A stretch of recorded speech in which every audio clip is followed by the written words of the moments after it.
Bonjour tout le monde, bienvenue à ce nouveau rendez-vous de Folie douce, ici Yvan Bugeaud. Aujourd'hui, je reçois Jean-François Plouffe d'Action Autonomie. Il nous parle d'autorisation judiciaire de soins, surtout le point de vue des personnes. À l'espresso et à l'espresso allongé, Pierre Laporte nous amène son sujet, les enfants hypersensibles. Notre collaboratrice est aussi des nôtres, Catherine Stassin. Elle nous parle des guides auto-soins, les avantages et limites. Bienvenue à Folie douce. La santé mentale, c'est fondamental. Vous êtes au bon endroit, à Folie douce. J'accueille notre collaborateur Jean-François Plouffe. Bonjour Jean-François. Bonjour. Bonjour. Aujourd'hui, tu nous parles d'autorisation judiciaire de soins, mais un peu du point de vue de la personne, en fait. C'est ça. Les autorisations judiciaires de soins qu'on appelle aussi dans le milieu hospitalier les ordonnances de traitement. Oui. Donc ça, c'est une procédure qui est prévue par l'article 16 du Code civil qui peut permettre à un établissement de forcer une personne à prendre des médicaments ou d'aller vivre dans une ressource d'hébergement, mais sans son consentement, de façon contrainte. Et donc, ça aussi, c'est une mesure qui est, un peu comme la loi P38, une mesure sur les gardes en établissement, c'est une mesure d'exception, mais qui est, nous on le sait parce qu'on suit ça de très près, qui est utilisée de plus en plus fréquemment et qui devient de plus en plus routinière. Et cet article-là, 16 du Code civil, existe depuis longtemps? Oui, il existe depuis 1991, si je ne me trompe pas. Oui. En fait, c'est une bonne chose qu'il existe, cet article-là, parce qu'auparavant, des gens pouvaient être médicamentés de force, mais sans aucun contrôle des tribunaux ou sans aucun encadrement juridique, ce qui fait que les médecins, les établissements avaient le contrôle complet, absolu et permanent sur les personnes qui décidaient de médicamenter de force. C'est une problématique qu'on peut rencontrer, c'est-à-dire que les gens, des fois, qui ont une problématique de santé mentale, ne réalisent pas qu'ils ont peut-être besoin de soins. Donc, il y a peut-être un avantage à faire ça, mais j'imagine qu'il y a beaucoup d'inconvénients aussi. Là. Ben, c'est ça. En fait, c'est que effectivement, il y a des gens qui, quand on obtient une autorisation judiciaire de soins, c'est parce que la personne refuse catégoriquement le traitement qui lui est proposé et aussi parce qu'elle est inapte à consentir. Mais nous, ce qu'on constate, c'est que souvent, le refus catégorique, d'abord, souvent, il n'est pas si catégorique que ça. La personne a des réserves, a des hésitations, a des questions et c'est perçu par l'établissement comme un refus catégorique, c'est présenté au juge comme ça. Mais aussi, il y a des cas où les personnes ont déjà essayé les médicaments qui leur sont proposés et qui connaissent les effets secondaires qu'ils ont sur eux particulièrement. Et c'est pour ça qu'ils refusent de les prendre. Puis les médecins, eux, disent, ben non, tu as tel diagnostic, à tel diagnostic correspond tel médicament, puis tu n'as pas le choix. Il faut que tu les prennes, puis si tu ne le prends pas de ton plein gré, ben, tu vas le prendre de force avec une obligation du tribunal. Il y a plusieurs années, on parlait beaucoup des effets secondaires des médicaments. À ta connaissance, j'imagine que vous êtes au courant de ça, mais est-ce qu'il y a quand même moins d'effets sur les médicaments actuellement? Non, ben les médicaments n'évoluent pas tant que ça. Il y a beaucoup de ce qu'on appelle des vieux médicaments en psychiatrie. Il y a de la recherche qui se fait certainement là, mais il y a beaucoup de médicaments qui sont connus depuis de nombreuses années, puis qui ont toujours les mêmes effets secondaires. D'ailleurs, ils les ont pas chez tout le monde. Il y a des gens chez qui ils agissent très bien, puis ils ont d'excellents effets. Puis bravo, ces personnes-là, ils prennent les médicaments, puis ils vont mieux. Puis c'est le but qu'on recherche. Mais le problème, c'est que dans d'autres cas, ils ont des effets secondaires qui sont très bien connus, très bien documentés, et malgré ça, malgré les cas où la personne va dire que le médicament ne lui convient pas à elle, ben on va dire, ben il n'y a pas de solution de rechange, là, puis il faut que tu prennes ça. Alors que dans la réalité, il y en a des solutions de rechange, mais elles ne relèvent pas toujours de la pharmacologie. Tantôt, tu parlais quand même que l'article 16 du Code civil c'était une bonne chose que ça existe, mais qu'est-ce que la personne qui a à être confrontée à ça doit faire, justement? Ben, en fait, la clé, c'est beaucoup la discussion avec le professionnel de la santé. Le problème, c'est qu'il y a des médecins qui sont très ouverts à parler avec les gens, puis à leur expliquer ce qu'ils leur proposent, etc. Mais il y en a d'autres qui ont une approche beaucoup plus expéditive et beaucoup plus autoritaire. Et comme on a beaucoup de difficultés à choisir son médecin, ben c'est un petit peu une forme de loterie. On peut tomber sur un bon docteur, un bon psychiatre ou sur un moins bon, sur un moins ouvert. Mais dans la mesure du possible, il faut discuter, il faut annoncer une forme d'ouverture à certains médicaments, à moins qu'on soit vraiment opposé à la prise de toute médication. Il y a des gens pour qui c'est le cas. Ceux-là, il faut savoir qu'à ce moment-là, la marge de négociation est plus étroite, puis on risque de se retrouver avec une obligation. Mais si on est prêt à prendre certains médicaments et pas d'autres, peut-être une dose plus basse, etc., peut-être un médicament de substitution, il y a peut-être une marge de négociation qui permettrait d'éviter l'autorisation avant le jugement. Puis même s'il y a eu un jugement, cette marge de négociation-là, elle peut continuer d'exister parce que le médecin, il est discrétionnaire là, dans son administration de l'autorisation. Donc, il peut la gérer de la façon qu'il juge la plus adéquate. Là. Il n'y a pas d'obligation de donner un médicament, c'est une autorisation. Donc le médecin pourrait comme un peu passer par-dessus si on veut, le jugement, c'est un peu ça? C'est ça. Si à un moment donné, 1 an ou 2 plus tard, il considère que ce qu'il a demandé n'est plus requis, il peut très bien décider de l'arrêter ou de le modifier. Ouais. Et souvent, ça va être au bénéfice de la personne, mais c'est pour ça qu'il faut être capable de garder une bonne communication avec le médecin. Et évidemment, là encore, il faut se faire représenter par un avocat au moment de l'audience, parce qu'il y a des gens qui se disent « Je suis dans une situation tellement absurde, je vais expliquer ça au juge, puis le juge va comprendre, puis il va me donner raison. » Mais non, ça marche pas comme ça.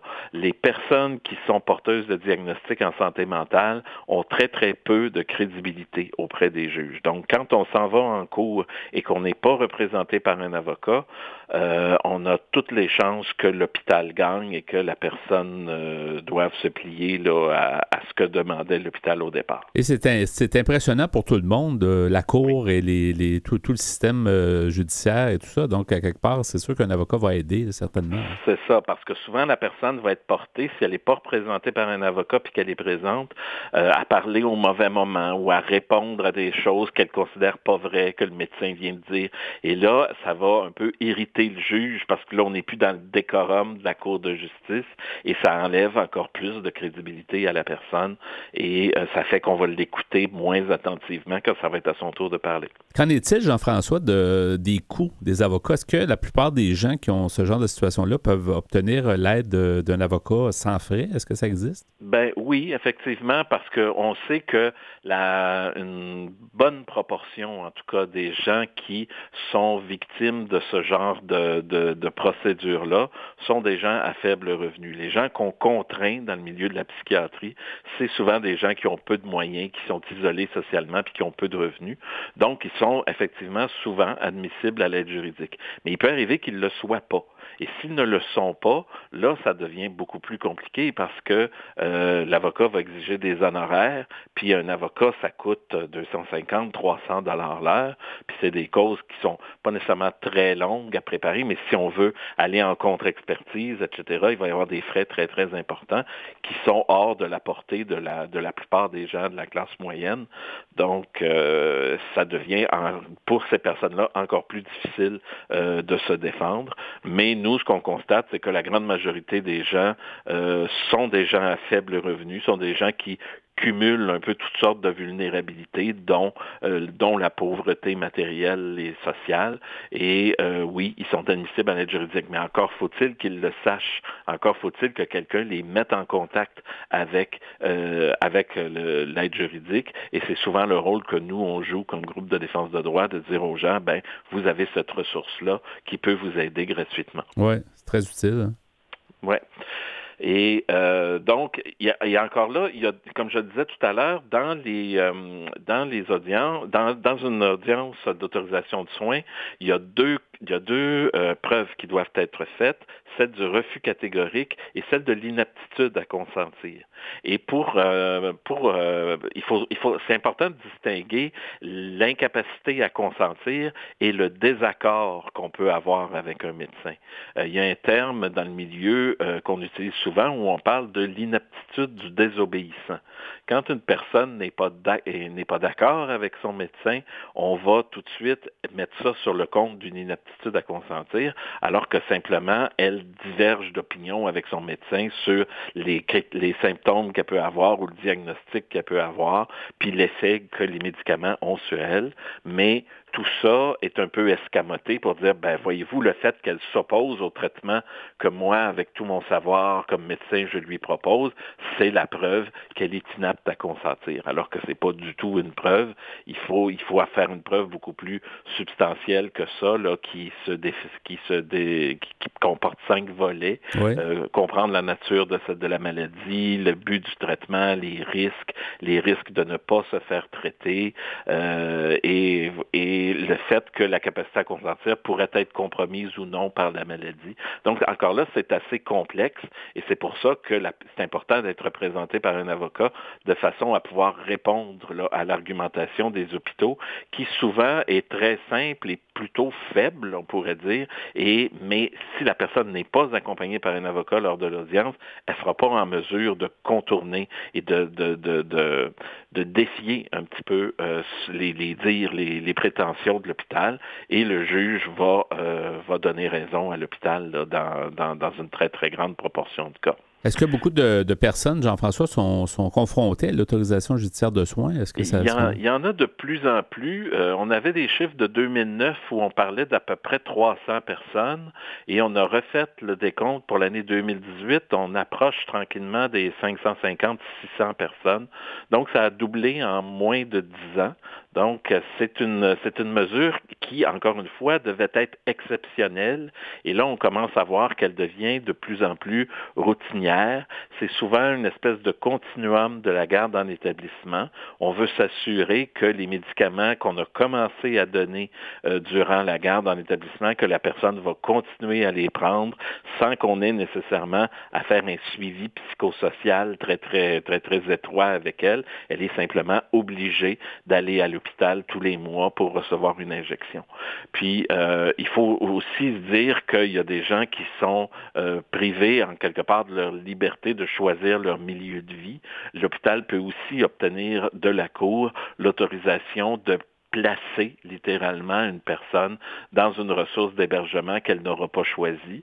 Et là, évidemment, la privation de liberté est encore plus grande. Et ce qu'il faut savoir aussi, c'est que en 2018, à Montréal, à peu près 99% des requêtes présentées par les hôpitaux ont été accueillies au moins partiellement. Ce qu'on nous dit, c'est qu'il y a certains cas où il y a eu des désistements, où l'hôpital n'a pas présenté sa requête finalement parce que l'avocat de la personne lui avait fait savoir qu'elle n'avait pas les bons arguments, puis plutôt que d'aller risquer une défaite en cours, l'hôpital se désiste. Mais quand elle présente sa requête puis que l'audience a lieu, on parle de 99% d'accueil. Okay. Mais il ne faut jamais oublier que même si l'hôpital a été autorisé à faire le traitement, il y a toujours possibilité de discuter avec le médecin après quelque temps pour dire, bon, ben là, je l'ai pris, je vois les effets que ça a sur moi, peut-être qu'on peut changer de médicament, diminuer la dose, etc.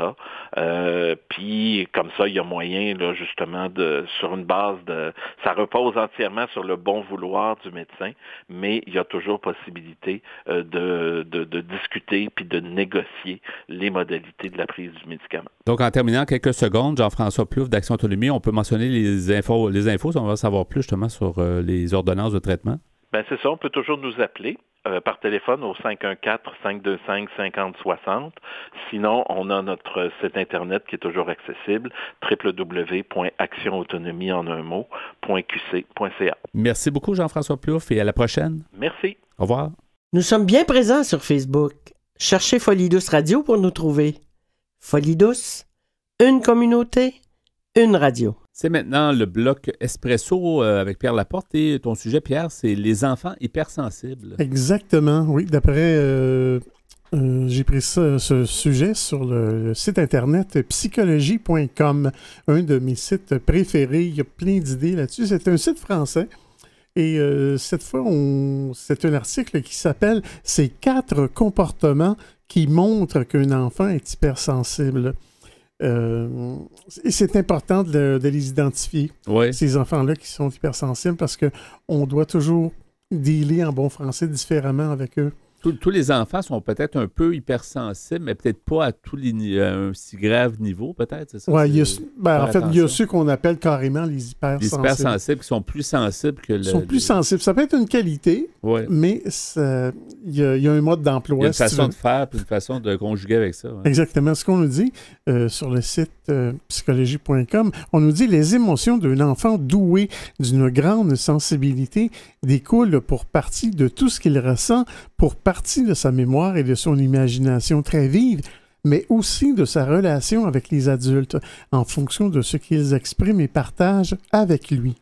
Voici 4 comportements typiques d'un enfant hypersensible décrits par M. Saverio Tomasella dans son ouvrage « J'aide mon enfant hypersensible à s'épanouir » et c'est publié par les éditions Le Duc en passant. Ce M. Tomasella est docteur en psychologie et il est chercheur et écrivain. Il nous dit que le premier comportement d'un enfant hypersensible, c'est son imagination hors norme. La capacité à imaginer des mondes, des personnages, des histoires et même d'autres réalités est très développée chez les enfants hautement sensibles. Cette grande imagination, couplée à leur maturité intellectuelle, leur fait parfois préférer la compagnie des plus grands ou même des adultes. Ils disent s'ennuyer avec les enfants de leur âge et se détournent des conversations superficielles qu'ils trouvent sans intérêt.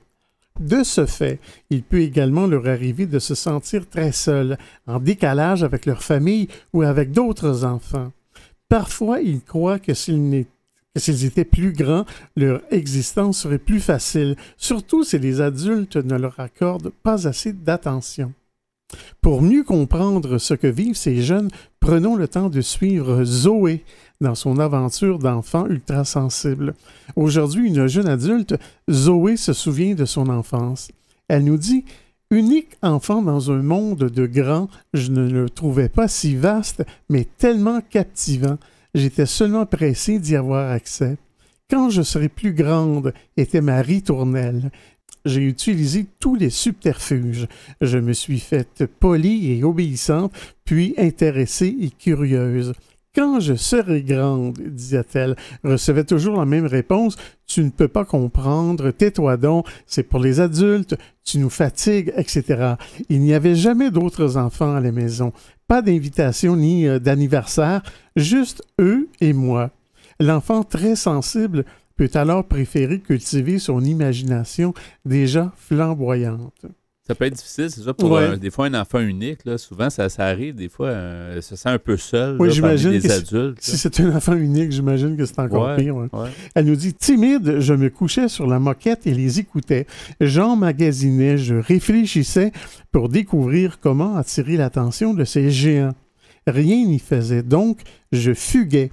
Je filais courir dans la nature et fier squat, juché sur mon étalon imaginaire et je courais, ou plutôt je volais de fable en fable, heureuse dans mon monde inventé de toutes pièces.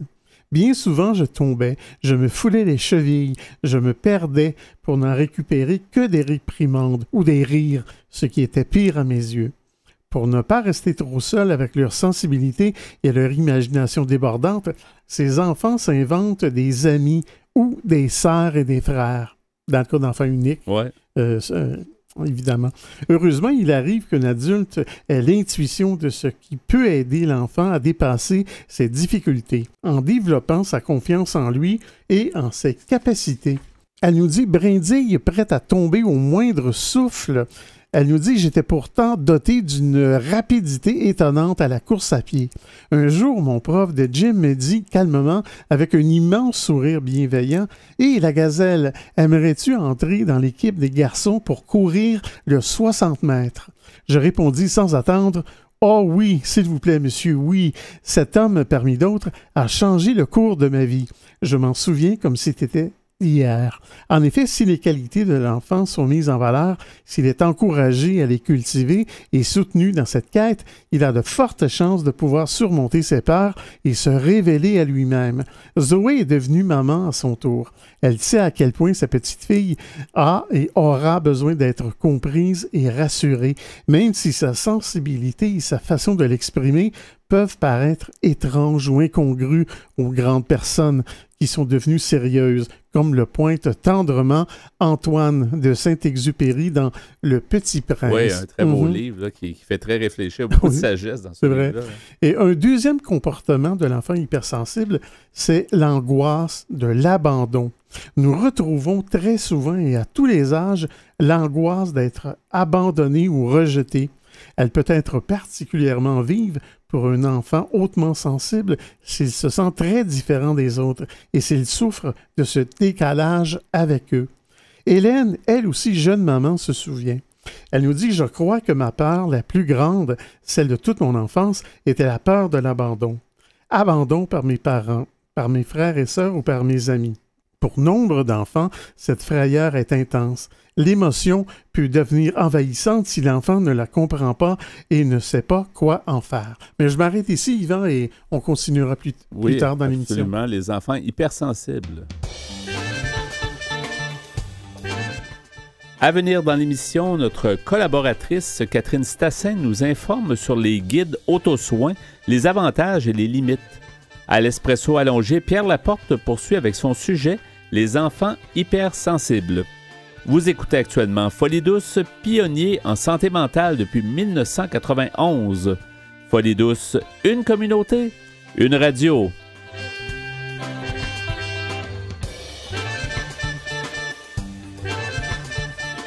La santé mentale est toujours au cœur de notre quotidien.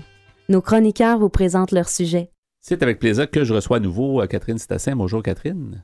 Bonjour Yvan. Bonjour. Alors ta chronique aujourd'hui, tu vas nous parler des guides auto-soins. Oui, c'est exactement le terme. Peut-être que vous avez entendu ces derniers temps dans les médias. C'est comme une nouvelle mode. Hein? On parle beaucoup d'auto-soins ou auto-soins. Comme on fait un D apostrophe, on n'en fait pas. Il y a des avantages, il y a des limites, j'imagine. Hein? Exactement. Et on en parle beaucoup, je pense, parce que pour la COVID, il y a un guide d'auto-soins que tout le monde peut trouver sur Internet en mettant tout simplement guide auto-soins en un mot, auto-soins pour la COVID, et puis ils vont trouver un guide. Et qu'est-ce qu'il y a dans ces guides, dans le fond?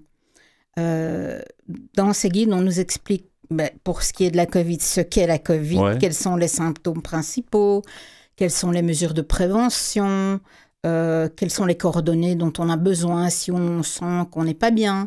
Donc, dans le fond, on nous éduque sur ce qu'est la COVID et on nous permet d'un petit peu nous surveiller nous-mêmes sur une éventuelle maladie de COVID qu'on développerait. Oui. Bon. Le gouvernement n'a comme pas eu le choix de faire ça parce que tout le monde était isolé. Ça est venu quand même assez tôt, peut-être en avril. Oui, ils ont fait ça, ça avait été mis en ligne, là, en effet, ça, accessible. Il n'y avait pas beaucoup d'autres moyens, en effet, de communiquer longuement sur le sujet. On a reçu des livrets dans les boîtes aux lettres aussi, la plupart des gens. Vrai, ouais. Dans les journaux, beaucoup aussi. Dans les journaux locaux, par exemple. Ils faisaient leur travail, en effet, de communiquer avec les citoyens. Ouais. Et en fait, c'est sûr que moi, ici, je vais parler des guides auto-soins en santé mentale. Oui. Donc, le concept existait avant la COVID. C'est un concept qui vient principalement d'Angleterre et d'Écosse et qui est déjà bien appliqué aux États-Unis pour la santé mentale. Il est appliqué au Québec pour la santé mentale pourquoi d'abord? On peut se dire, mais pourquoi est-ce qu'on a besoin d'un guide auto-soin pour la santé mentale? Donner des alternatives, peut-être, parce que les gens ont besoin des fois de solutions qui ne passent pas juste par la médication puis juste par les traitements traditionnels. Bon, c'est certain que ça va dépendre de la gravité de la maladie mentale, mais on sait aussi qu'on a une pénurie de personnel qualifié. Donc, c'est certain qu'en attendant de voir un psychologue, ça peut aller de 6 mois à 24 mois. Ouais. En attendant de voir un psychologue ou un autre type d'intervenant, un professionnel de la santé, outre qu'une personne à l'urgence, au CLSC, on peut communiquer avec nous. Donc, selon l'évaluation de l'intervenant, il va vous dire, écoutez, je vais communiquer avec vous et je vais, admettons que ce soit un trouble de l'anxiété, la personne va recevoir un guide auto-soin sur l'anxiété. Qu'est-ce qu'il y a là-dedans? Donc, on explique ce que c'est l'anxiété, les formes que prend l'anxiété. On explique comment est-ce que nous-mêmes, on peut surveiller cette anxiété et se dire, mais là, c'est trop, et quelles sont les solutions? Donc, c'est vraiment comme un système de suivi, comme un journal de bord un petit peu, où on va prendre soin de soi. il est certain qu'idéalement, il faut que ça aille avec une thérapie ou un suivi par un professionnel. Mais ce qui est mis en avant pour le moment, c'est qu'il y a un manque et donc il y a des avantages à ce qui est cet outil-là pour les malades plutôt qu'il n'y ait rien du tout. Donc, qu'est-ce qu'il a comme avantage, ce guide d'auto-soin? Je vais continuer sur les troubles de l'anxiété, par exemple. Ouais. Si ça va nous permettre de mieux nous connaître, déjà. On va savoir, tiens, c'est quoi l'anxiété? Ah, il y a X% de la population qui souffre. Ah, je ne suis pas toute seule. Qu'est-ce que c'est? Quelle forme ça va prendre? Est-ce que moi, j'ai une forme plus aggravée ou est-ce que c'est fréquent chez moi? Je vais connaître mes forces et mes faiblesses pour, dans le fond, évaluer mon anxiété et vivre mon anxiété au jour le jour. Un peu ce qu'un professionnel dirait, peut-être dans une première rencontre pour dédramatiser la chose. Donc, finalement, il y a un bout de chemin qui est fait. Comme tu dis, manque de gens, manque de personnel médical ou de toutes sortes. Là. Ça permet au moins aux gens de ne pas rester avec rien. Ils ont un peu une petite piste. Là. De ne pas rester seul dans l'attente. Oui. Et donc, à ce moment-là, ils peuvent un peu plus savoir qu'est-ce qui provoque mon anxiété. Qu'est-ce qui l'a fait diminuer, par exemple? Et donc, essayer d'être bienveillant avec soi-même et de ne pas se mettre dans des situations qui vont provoquer et de diminuer ainsi notre anxiété jusqu'à ce qu'on soit pris en charge par un professionnel. Ouais. Donc, c'est important, je disais, force, faiblesse, se connaître, ça, ce sont des avantages.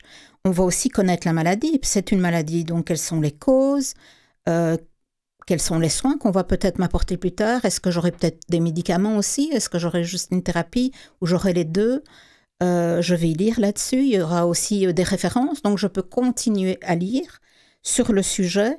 Et moi, je pense que c'est un avantage pour un suivi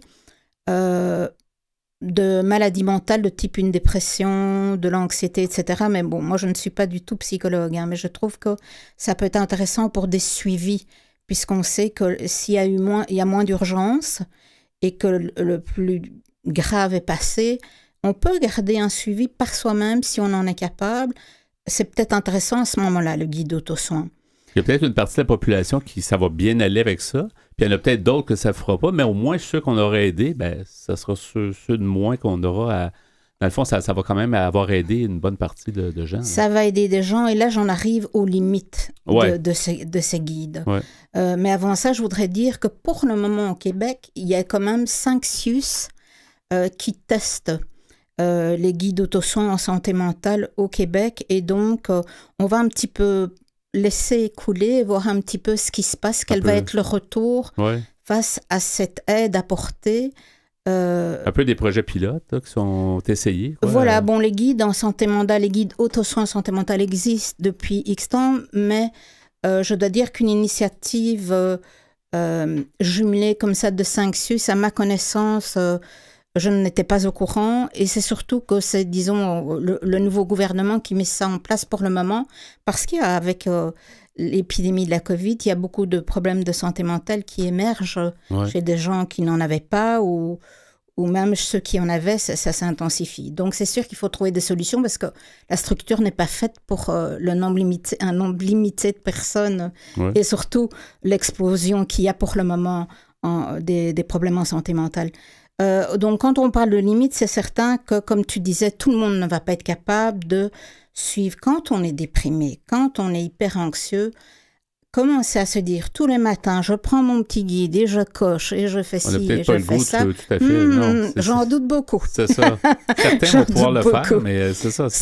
Certains qui vont déjà un peu mieux ou qui sont capables de ça, parce que leur dépression ou leur anxiété se manifeste différemment que une léthargie ou trop d'énergie ou plus capable de prendre un carnet qui, en fait, nous renvoie notre maladie dans la face sans aide extérieure. Donc ça, je pense qu'en effet, il y a une limite par rapport au type de patient à qui ça va convenir. Et puis aussi, attention, moi je parle ici de capacité de lecture, de compréhension et d'introspection à un niveau quand même relativement moyen. Donc, tout le monde n'est pas capable de lire des phrases longues et complexes sur un sujet de la sorte, sur la santé. Donc, il y a des gens qui vont simplement pas être capables, intellectuellement aussi, de prendre soin d'eux-mêmes via un guide d'auto-soin. Il faut que ce soit très bien fait. Je suis certain que c'est très bien fait, mais en même temps... Oui, j'en ai déjà vu plusieurs. Je donnerai des références à la fin de la chronique. C'est extrêmement bien fait, mais on ne peut pas, c'est impossible de pouvoir rejoindre tout le monde. C'est simplement impossible. Ouais. Une autre chose que je dirais comme limite, c'est est-ce que c'est un début... Il y a déjà une déshumanisation, je trouve. Parce que quand on arrive en urgence ou quand on arrive dans un CLSC, qu'on est dit il n'y a pas de place avant X temps et qu'on est presque en crise, c'est sûr qu'on ne se sent pas un être humain digne de ce nom dont on va prendre soin. Je trouve on nous donne une liste et il faut se débrouiller dans la liste, mais quand on ne va pas bien, rien que passer un coup de téléphone, c'est tout un challenge. Donc, je pense qu'ici, il faut prendre ça vraiment avec des pincettes et faire très attention au côté humain, à l'oreille, parce que quand on ne va pas bien, c'est quoi qu'on a besoin? C'est pas comme une maladie physique non plus. C'est sûr qu'on doit prendre soin de nous si on a la COVID ou si on développe, je ne sais pas, si on se casse le bras. C'est sûr qu'un guide autosain, ça ne va pas faire l'affaire. Mais je veux dire, il est important ici qu'on se rende compte que la santé mentale a droit au même traitement que la santé physique. Et ce n'est pas parce que l'effet n'est pas vu sur un visage immédiatement ou sur une jambe ou Dieu sait quoi d'autre, qu'il n'y a pas un grave effet qui est présent et on doit en prendre soin. Donc, je pense que les gens ont besoin d'oreilles attentives et pas que... C'est bien qu'il y ait des lignes d'entraide, mais pas que ça. Ils ont besoin d'intervenants en face à face. D'abord, je dirais, c'est ça. Ils ont besoin de quelqu'un qui les comprend, qui les écoute, c'est ça, ouais. Voilà. Ouais. Quand on est en début de problème, c'est vraiment capital, je trouve. Pas vraiment. Ma question, c'est ce que j'ai un petit peu développé avant. Je me dis, mais est-ce qu'on ferait un guide comme ça parce qu'il y a des... On s'entend, toutes les maladies mentales ne sont pas potentiellement mortelles, mais il y en a qui ont des potentiels importants au niveau de la mortalité. Donc, est-ce qu'on ferait ça avec une maladie pour la santé physique où il y a une mortalité potentielle? C'est juste un petit débat comme ça qu'on peut lancer. On peut se poser une question là-dessus et réfléchir. Est-ce qu'on peut se demander aussi, tiens, est-ce que ça va devenir la norme?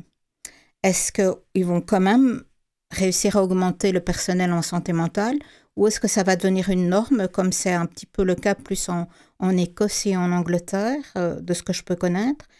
Et donc, c'est vrai que ce sont limites. Un peu un libre-service, de dire servez-vous, aidez-vous, puis c'est ça, effectivement, ça peut être dangereux, ça peut être inquiétant de savoir ce que ça va devenir une norme, comme tu dis. Ouais. C'est ça. Et ce que j'aurais encore à dire à ce sujet-là, c'est que un guide peut fonctionner pour une personne et pas du tout pour une autre. Ouais. Donc ça, c'est pas que c'est mal fait, au contraire, je trouve que de les avoir lus, je trouve qu'il y a un énorme travail là derrière, mais disons que c'est complémentaire, je trouve, à quelque chose qui serait un face-à-face, et que si ça allège un petit peu le réseau des psychothérapeutes et des psychologues, ça peut être intéressant en effet. Pourquoi pas, si ça dégage un petit peu de la tranche horaire chez les psychologues. On peut se poser des questions aussi sur les gens dont les temps empirent et qui ne sont pas capables d'aller en parler. Mais je pense qu'il y a des gens comme ça aussi qui, même avec un intervenant, même avec un psychologue, ne seraient peut-être pas capables non plus. Donc je ne veux pas jeter la pierre à l'un ou à l'autre, mais je trouve que il faut y réfléchir. Et probablement que les personnes pour qui ce guide auto-soin ne fonctionne pas, il y a toujours le recours de dire on appelle la ligne 811, Info Santé. Donc, quelqu'un qui va vraiment pas bien, je pense qu'il ne va pas être laissé à lui-même. Là. Non, il y a les urgences psychiatriques de tous les hôpitaux de Montréal. Oui, les gens peuvent toujours appeler aussi le 911. Ils ne se sentent vraiment pas bien. Et s'ils ne sont pas capables de faire autre chose comme numéro, que ça leur paraît trop compliqué d'attendre 1h45 peut-être à une ligne, ou qu'on les renvoie d'un endroit à l'autre, qui ne sont plus capables, ça veut dire qu'ils ont vraiment besoin d'une aide immédiate, tu peux faire le 911. Sinon, en effet, il y a tous les numéros. Le 811 dont tu parlais. Et en terminant, je pense qu'Antenne, on va encore mettre les liens sur notre site. Là, toujours, on a une section dans le site antenne.qc.ca à mentionner à Folie douce. Il y a plusieurs ressources, en fait, qu'on va pouvoir mettre. Il y a plusieurs ressources. C'est certain que je vais vous donner le téléphone d'entraide si vous avez besoin d'une aide urgente. Mais sinon, dans les SUS de Montréal, vous pouvez trouver aussi en ligne, vous mettez guide auto-soin au pluriel en un mot et vous mettez ou dépression ou anxiété, vous allez trouver des guides aussi si ça vous intéresse. D'accord, mais merci beaucoup Catherine pour cette chronique donc sur les auto-soins, donc merci. La santé mentale, c'est à force d'en parler qu'on cessera d'en parler. Vous êtes à l'antenne de Folie douce. Nous poursuivons avec l'espresso allongé. Pierre, tu nous parlais plus tôt dans l'émission des enfants hypersensibles. Tu avais mis la table, en fait. Il y a beaucoup de choses encore à y comprendre. Oui, c'est d'après un article qu'on trouve sur Internet. Sur le site psychologie.com, ça s'appelle « Ces 4 comportements qui montrent qu'un enfant est hypersensible ». C'est écrit c'est d'après M. Saverio Tomasella, qui est docteur en psychologie, chercheur et écrivain. Et ce que tu nous disais dans le premier bloc, dans le fond, souvent quand on pense hypersensible, on pense à un enfant qui va faire des crises pour rien, qui va se mettre à pleurer, mais ce que tu nous amenais, puis on pense peut-être pas ça là, comme première idée, mais c'est quelqu'un qui a beaucoup d'imagination. Exactement, très sensible, justement, mais dans le sens peut-être... C'est plus dans le sens, je pense, de sensibilité. Oui, c'est ça. Qui n'est pas un défaut en soi. Si c'est bien canalisé, c'est bien encouragé, en fait, ça peut être très... Parce que beaucoup d'artistes ont cette qualité. Ça peut être vu comme une qualité, mais comme je disais un peu plus tôt dans l'émission, il faut connaître le mode d'emploi avec ces enfants-là. Parce que des fois, on entend hypersensible, puis moi, en tout cas, la première idée qui me venait, c'est bon, ça va être ça arrive des enfants qui sont très sensibles, là, qui vont réagir vite. C'est pas nécessairement ça. Alors, je poursuis ma lecture de cet article. On parle ici de Samira, qui vient d'avoir 10 ans. Elle confie « J'ai peur que mes parents ne rentrent pas des courses ou qu'ils ne reviennent jamais. » L'enfant qui se sent différent peut être réellement rejeté par ses camarades à l'école ou par ses frères et sœurs. S'il ne l'est pas, il peut craindre que cela ne devienne une réalité et que ses parents, la trouvant trop difficile à vivre, ne la délaissent ou l'abandonnent. Lorsque cette vieille angoisse de l'abandon refait surface, l'enfant a particulièrement besoin qu'un adulte de confiance soit présent et s'occupe de lui. Il lui consacre du temps et lui témoigne une affection sincère et prenne le temps de parler avec lui. La terreur d'être délaissé ou rejeté sera d'autant plus puissante que l'enfant manque de marques d'affection réelles et de paroles sincères. On voit qu'avec un enfant hypersensible, tout peut prendre de très grandes proportions. Oui. Un troisième comportement typique des enfants hypersensibles, c'est la hantise d'être malade ou fou. Des enfants qui sont très sensibles sentent bien qu'ils ne ressemblent pas tout à fait aux autres enfants. Il leur arrive souvent de se demander s'ils ne sont pas anormaux, malades ou même fous. Hélène continue en disant « J'étais toujours en décalage, jamais comprise. Je ne me comprenais pas bien moi-même et on se chargeait bien de me dire que j'étais différente. Je voyais que je n'étais pas comme les autres. Le problème, c'est que je pensais être folle et que l'on ne m'a d'ailleurs pas dit le contraire chez moi. » Pour certains enfants, la hantise de la folie se manifeste en même temps par de forts questionnements face aux autres, à leur regard, leur jugement, leur critique, etc. Dans le fond, c'est un peu... C'est pas drôle. Non, c'est pas drôle. Dans le fond, c'est un peu l'enfant, des fois, s'il n'arrive pas à verbaliser ça, souvent, ses parents ne seront peut-être pas au courant. Fait que ça va être comme dans son monde intérieur. Elle va vivre ça, le ou là. On a l'impression que ça prendrait des parents qui, eux aussi, ont beaucoup de sensibilité. Ou qui, c'est difficile à savoir des fois, parce que le jeune va peut-être dispenser, tout le monde est comme ça, ou il ne sera pas porté peut-être à en parler, puis c'est là que ça devient... on ne peut pas vraiment l'aider à ce moment-là. Ouais. Le quatrième comportement typique des enfants hypersensibles, ce serait la difficile différence, en fait. Accepter les différences d'autrui et se sentir serein face à la diversité exige de nous un long cheminement. Plus grands, les enfants très sensibles peuvent exprimer des mouvements intérieurs propres à chaque être humain, mais que nous, adultes, ne percevons pas aussi clairement qu'eux. D'une certaine façon, ils parlent comme des enfants très jeunes. Ont-ils gardé la candeur et les étonnements de leur prime enfance? Les adultes se demandent comment agir avec un enfant très sensible pour le réconforter.